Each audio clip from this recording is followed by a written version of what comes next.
بسم اللہ الرحمن الرحیم یا ایہا الذین آمنوا کتب علیکم الصیام کما کتب علی الذین من قبلکم لعلکم تتقون۔ اللہ سبحانہ وتعالیٰ قرآن پاک میں ارشاد فرماتا ہے کہ اے ایمان والو، تم پر روزے اسی طرح فرض کیے گئے جیسے تم سے پہلے لوگوں پر فرض کیے گئے تھے تاکہ تم پرہیزگار بن سکو۔ اس آیت مبارکہ میں تین باتیں بتائی جا رہی ہیں۔ سب سے پہلے اس آیت میں خطاب ایمان والوں کو کیا جا رہا ہے، اور دوسرا روزوں کی فرضیت بتائی جا رہی ہے کہ روزے آقا کی امت پر ہی نہیں بلکہ اس سے پہلے بھی فرض کیے گئے تھے، اور تیسری بات پرہیزگاری کو اختیار کرنے کی ترغیب دلائی جا رہی ہے۔ اللہ اگر کوئی روزہ رکھ کر تقویٰ و پرہیزگاری اختیار نہیں کرتا، چگلی کرتا ہے، غیبت کرتا ہے، جھوٹ بولتا ہے، فحش باتیں کرتا ہے، سارے برے اعمال سے نہیں بچتا، تو اللہ سبحانہ وتعالیٰ ارشاد فرماتا ہے صحیح بخاری کتاب الصوم میں آقا علیہ السلام نے ارشاد فرمایا کہ اگر کوئی شخص جھوٹ بولنے، چگلی کرنے، غیبت کرنے پر قائم رہا روزہ رکھ کر، تو اللہ کو اس کی کوئی ضرورت نہیں، وہ اپنا کھانا پینا چھوڑ دے۔ اللہ معلوم ہوا کہ روزہ تقویٰ سکھاتا ہے، روزہ ہمیں پرہیزگاری سکھاتا ہے۔ روزہ اسی کا قبول ہوگا جو پرہیزگاری اختیار کرتا ہے۔ اللہ کی بارگاہ میں دعا ہے کہ ہمیں پرہیزگاری اور تمام برے اعمال کو چھوڑ کر خالص روزہ اللہ کی بارگاہ میں رکھنے کی اللہ ہمیں توفیق عطا فرمائے۔ آؤ ایک حدیث پاک میں عرض کرتا ہوں۔ امام بہقی شعب الایمان میں، امام منذری ترغیب التہذیب میں، امام احمد بن حنبل اپنی مسند میں اس حدیث پاک کو لائے۔ جابر بن عبداللہ رضی اللہ تعالیٰ عنہ بیان کرتے ہیں کہ آقا علیہ السلام نے ارشاد فرمایا، میری امت کو رمضان میں 5 تحفے عطا کیے گئے، اس سے پہلے کسی امتیوں کو عطا نہیں ہوئے۔ اللہ سب سے پہلا جو تحفہ تھا وہ رمضان کی پہلی رات اللہ جس پر نظر فرماتا ہے اسے عذاب نہیں دیتا۔ اللہ دوسرا، اللہ کو روزے دار کی منہ کی وہ کستوری کی خوشبو سے زیادہ پسند ہے۔ اللہ تیسرا، فرشتے ہر دن اس روزے دار کے لیے بخشش کی دعائیں کرتے ہیں۔ چوتھا، اللہ جنت کو حکم دیتا ہے، میرے بندوں کے لیے سج جاؤ کیونکہ وہ دنیا کی تھکاوٹ سے میرے گھر پہنچ کر آرام حاصل کرنا چاہتے ہیں۔ اللہ اکبر۔ پانچواں، جب رمضان کی آخری رات آتی ہے تو اللہ سبحانہ وتعالیٰ ان سب بندوں کو بخش دیتا ہے۔ اللہ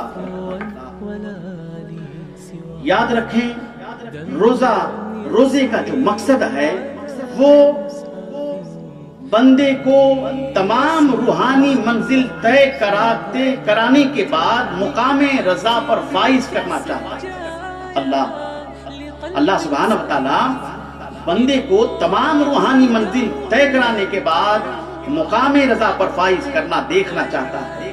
دوسرا مقصد اس کا یہ ہے کہ انسانی قلب و باطن کو روحانیت و نورانیت سے زندہ کرنا چاہتا ہے۔ روزہ انسان کے نفس اور قلب و باطن کو ہر قسم کی آلودگی سے پاک کرتا ہے۔ بحالت روزہ انسان بھوک پیاس سے گزرتا ہے تو اس کے دل میں ایثار اور قربانی کا جذبہ پیدا ہوتا ہے۔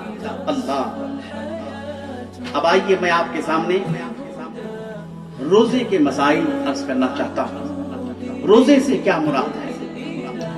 روزہ صبح صادق سے غروب آفتاب تک نیت کے ساتھ کھانے پینے اور نفسانی خواہش کو چھوڑ دینے کا نام ہے۔ روزہ کس پر فرض ہے؟ روزہ ہر مسلمان بالغ عاقل مرد و عورت پر فرض ہے، اور اس کی فرضیت کا انکار کرنے والا کافر ہوگا۔ یاد رکھیں کہ روزہ کے لیے نیت کرنا شرط ہے۔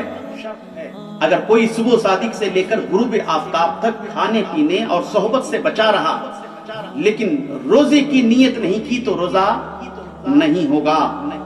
رات میں ہی نیت کر کے سو جائیں، اگر نیت کرنا بھول جائیں تو فقہ حنفی کے مطابق زوال سے پہلے یعنی 12 بجے سے پہلے تک نیت کریں۔ اللہ اور اس کے بعد بھول کر کھانے سے روزہ نہیں ٹوٹتا، کھانے پینے سے۔ صحیح مسلم کی حدیث پاک ہے کتاب الصیام میں ابو ہریرہ رضی اللہ تعالیٰ عنہ اس حدیث پاک کے راوی ہیں، آقا علیہ السلام ارشاد فرماتے ہیں کہ روزے کی حالت میں کوئی شخص بھول کر کھانا یا پانی پی لے تو وہ اپنا روزہ پورا کر لے، کیونکہ اسے اللہ نے کھلایا اور پلایا۔ اللہ اکبر۔ اب اسی طرح سورہ بقرہ میں اللہ سبحانہ و تعالیٰ ارشاد فرماتا ہے کہ جو کوئی بیماری یا سفر میں ہو دوسرے دنوں میں روزہ پورا کرے، اللہ تمہارے حق میں آسانی چاہتا ہے، دشواری نہیں چاہتا۔ اللہ اکبر۔ اب آتے ہیں ایک دوسرا مسئلہ، حالت بیماری میں روزہ توڑا جا سکتا ہے۔ روزے کی حالت میں اچانک کوئی شخص سخت بیمار ہو جائے یا بے ہوش ہو کر گر پڑے یا دمے کا مریض ہے یا پاگل ہونے کا اگر کسی کو اندیشہ ہے تو اس حالت میں پانی اور دوا پلائی جاتی ہے، اس پر قضا یا کفارہ لازم نہیں ہوگا۔ اگر کوئی شخص شرعی امور، شرعی عذر کی بنا پر نہیں بلکہ تھوڑا سا درد ہونے پر، تھوڑی سی سردی ہونے پر، تھوڑا سا دانت میں درد ہونے پر اگر روزہ توڑ دے تو اس پر قضا اور کفارہ دونوں لازم ہوگا۔ اگر کوئی شخص بڑھاپے کی وجہ سے، کمزوری کی وجہ سے، بیماری کی وجہ سے روزہ نہ رکھ سکے تو فدیہ ادا کرنا ہوگا۔ اس کا فدیہ کیا ہوگا؟ ایک محتاج کو 2 وقت کا کھانا کھلانا ہوگا، 2 کلو گرام گیہوں دینا ہوگا یا اس کے برابر رقم اسے ادا کرنی ہوگی۔ کوئی شخص، اب ایک دوسرا مسئلہ، قصدن پانی یا پانی کلی کے دوران حلق سے نیچے اتر جائے اور کوئی زبردستی اگر کوئی پانی پلائے تو اس سے بھی روزہ ٹوٹ جائے گا، قضا لازم ہوگا، کفارہ لازم نہیں ہوگا۔ آنکھ میں دوا ڈالیں گے تو روزہ نہیں ٹوٹے گا، کان میں دوا ڈالیں گے تو روزہ، آنکھ میں دوا ڈالیں گے تو روزہ ٹوٹ جائے گا، اور کان میں دوا ڈالیں گے تو روزہ نہیں ٹوٹے گا۔ شرط یہ ہے کہ کان کا پردہ درست ہو، اسی طرح نہیں ٹوٹتا۔ اور دوسرے فقہاء کرام ایک دوسرا گروہ یہ ہے کہ کہتے ہیں کہ انجیکشن لگانے سے روزہ ٹوٹ جائے گا، کیونکہ کوئی بھی دوا تقویت کا سبب بنتی ہے، اس لیے روزہ ٹوٹتا ہے۔ اب ان دونوں صورتوں میں اس کا حل یہ ہے کہ ڈاکٹر اگر یہ کہے کہ انجیکشن لگوانا ضروری ہے ورنہ آپ روزہ نہیں رکھ سکتے، اس سے خطرہ لاحق ہوتا ہے، تو ان فقہاء کرام پر عمل کر کے انجیکشن لگوائے جو یہ کہتے ہیں کہ انجیکشن لگوانے پر روزہ نہیں ٹوٹتا۔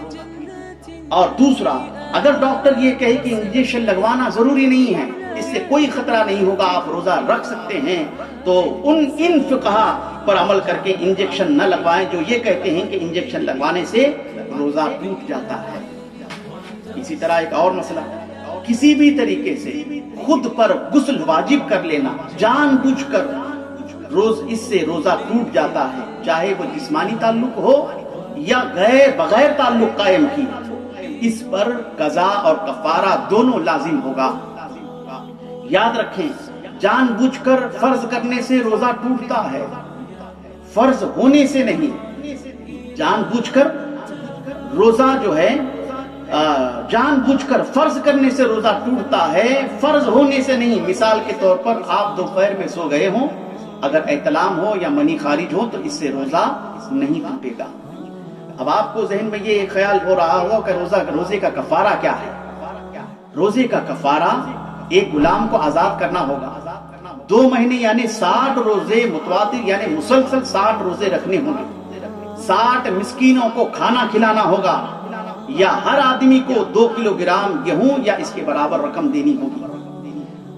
بالفرض ایک رمضان کے مہینے میں اس نے کئی روزے توڑ دیے تو ایک ہی کفارہ لازم ہوگا۔ نفلی یا منت والا روزہ توڑنے میں قضا ہے، کفارہ نہیں، اور گنہگار ہو سکتا ہے۔ مسافر کا روزہ افضل ہے، سفر اتنا لمبا ہو کہ قصر واجب ہو، اگر سفر میں دشواری نہ ہو تو روزہ رکھنا افضل ہے۔ قے یعنی الٹی کے ذریعے روزہ ٹوٹ جاتا ہے، اس کی 3 شرطیں ہیں۔ روزہ یاد ہو پہلا، دوسرا جان بوجھ کر ایسا عمل کیا جس سے الٹی آئے، اور تیسرا منہ بھر الٹی آئے، قے آئے۔ اگر یہ تینوں شرطیں پائی جائیں تو روزہ ٹوٹ جائے گا، قضا لازم ہوگی، کفارہ نہیں۔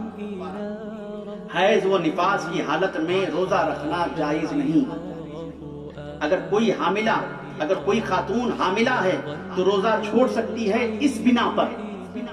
اگر کوئی ماہر ڈاکٹر یہ کہے کہ روزہ رکھنے سے آپ کی اور بچے کی جان کو خطرہ ہے تو وہ روزہ چھوڑ سکتی ہے.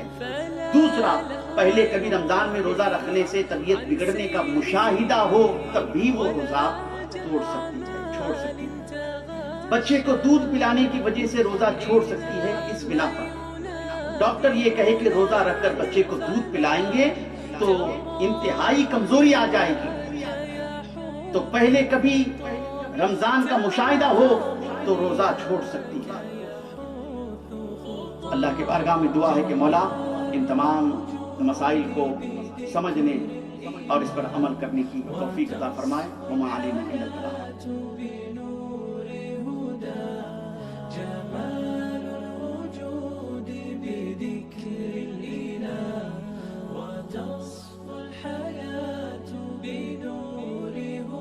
آنے والے وقت میں آپ کس طرح کی ویڈیوز دیکھنا پسند کرتے ہیں، اور اگر آپ نے ابھی تک ہمارا چینل سبسکرائب نہیں کیا تو فوراً سبسکرائب کیجئے، ساتھ ہی بیل آئیکن پر کلک کریں تاکہ مزید آنے والی ویڈیوز جو وقتاً فوقتاً آپ کے لیے اس چینل پر اپلوڈ کرتے ہیں وہ آپ کو وقت پر ملتی رہیں اور آپ ان سے مستفید ہوتے رہیں. اگلی ویڈیو تک ہمیں دیجیے اجازت. اپنا خیال رکھیے گا.